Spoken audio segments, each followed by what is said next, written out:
What it do, comic babies? I'm Bunkmaster B, and today we're doing something a little bit different.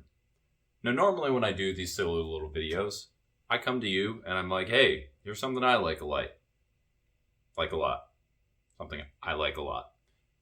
Maybe you should know about it. Maybe you like it too. And that's kind of as far as it goes. This time, I actually have a question for you, because this has been kind of driving me nuts for a while.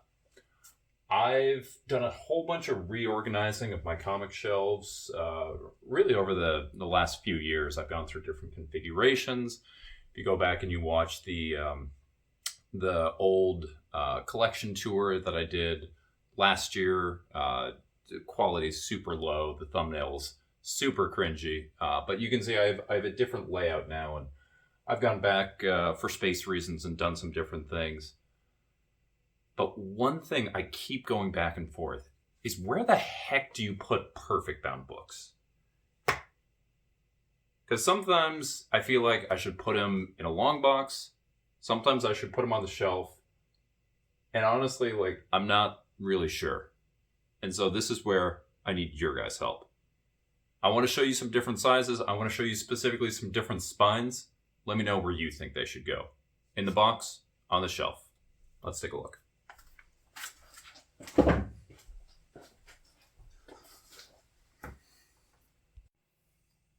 All right, so I got a stack of perfect bound books right here. And if you're not familiar with that term, that just means that it's a book that's got this this trade paperback type binding. So instead of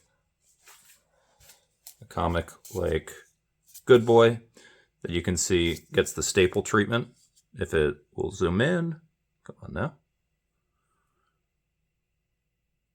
Yeah, trust me. This is Good Boy. It's got the staple treatment. It's a standard comic. It's what you're used to. Perfect bounds are more like a trade paperback, where there's no staples. They have a typically cardstock or sort of a heavier exterior, and it's glued. You can see right there. Again, let's see if we can zoom in. Yeah, there you go. You can see we've got glue. No staples. So in the case like that, does it go into a long box? Does it go into a bag and board? Or does it go onto a shelf with the graphic novels? And what's the determining factor there? So for instance, this right here, this is a standard size issue right here. So this is Milestones in History #1. Check out that awesome Doug Braithwaite cover. Oh, it's so good. So this is a thicker book. This was a $9.99 cover price. You could make the justification that this is itself a trade paperback. This one probably belongs on the shelf. But then what about something like Superman Red and Blue? This is issue #1. This isn't the cover or the trade. Look how thin this thing is. And this is an issue 1. We're looking, it is glued binding. But I mean, really, this thing is only 40 some odd pages or so. This fits in a bag and board. Does it go in a long box? Does it go onto the shelf?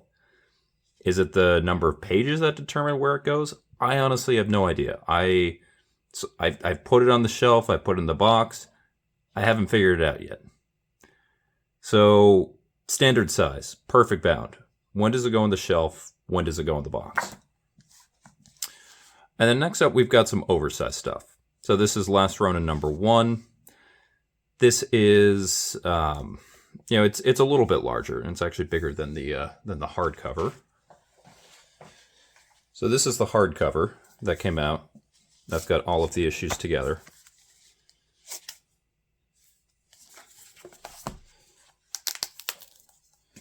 And you can see, okay, I'm completely wrong. Never mind. Cut this in post. But you can see, again, it's an oversized book. It's not huge, but it's oversized. Again, perfect bound, because that's the whole idea about this. It's glued binding. But I have the hardcover right here. That's already on the shelf. These are the individual issues. Do I just put them next to each other? Do I put these all there? And if I do, one of the questions I had, if they go on the shelf, do I bag and board them first? This is a pretty thin spine. I don't want anything to hurt it. So does it go into the long box? And if so, it's going to be wider than a standard issue. You can see right there, we've got that little overlap right there, which means it's going to have a tough time fitting in nicely.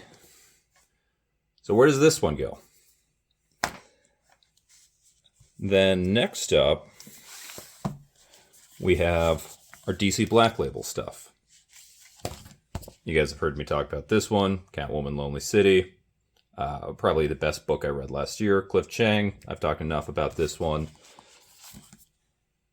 Question, Many Deaths of Vic Sage. Question is my favorite comic character of all time. Are these ones going on the shelf? And if they are, they really can't go in a bag or board. They'll fit in magazine size, but I don't have any magazine size boards. And on this one, I've got this signed by Dennis Cowan. So if I put this just on the shelf without a bag, it's going unprotected. So what do I do with these? Are these shelf? Are these bag and board? And again, if they go in a box, I don't know what box they're going into based on the size. And then the last one, the one that really gets me, and I go back and forth, is these perfect bound, oversized, that don't have any writing on the spine. These are blank spines. Still perfect bound, no staples, just glue. I got the harder cover. But right here, Hell is a Squared Circle. Great book. Love this book. But it doesn't say what it is on the spine. So if this goes on the shelf, I'm not going to know what it is by looking at it. If I put this on my shelf, the only way I'm going to basically know is by process of elimination. I'm going to go to Aftershock, and I'm going to see a blank spine and say, oh, well, that one, I know what that is. And then this one, AD, this is an image book. And again, nothing on the spine. So is this one that I put on the shelf and just sort of know because it's at the beginning of image, because it begins with A, that it's after death? And, this one has two more that come after it. And each one's a different color. So guys, I have gone back and forth on what I do with these. What do you guys think? What is the rule? What determines if it goes in the box or on the shelf? Is it trim size? Standard size go in the box? Does oversize automatically go on the shelf? Let me know what you guys think. Because I have been trying to figure this one out for a while, and I keep going back and forth. And at this point, I need to tag out because wrestling comic. Yeah, I'm good like that. So let me know in the comments. What do I do? What do you do? I have no idea. I need help. But with that, that's it for me. I've been Bunkmaster B. You've been amazing. And I'll see you guys next week when we're doing something a little bit special. I hope to see you there. Later.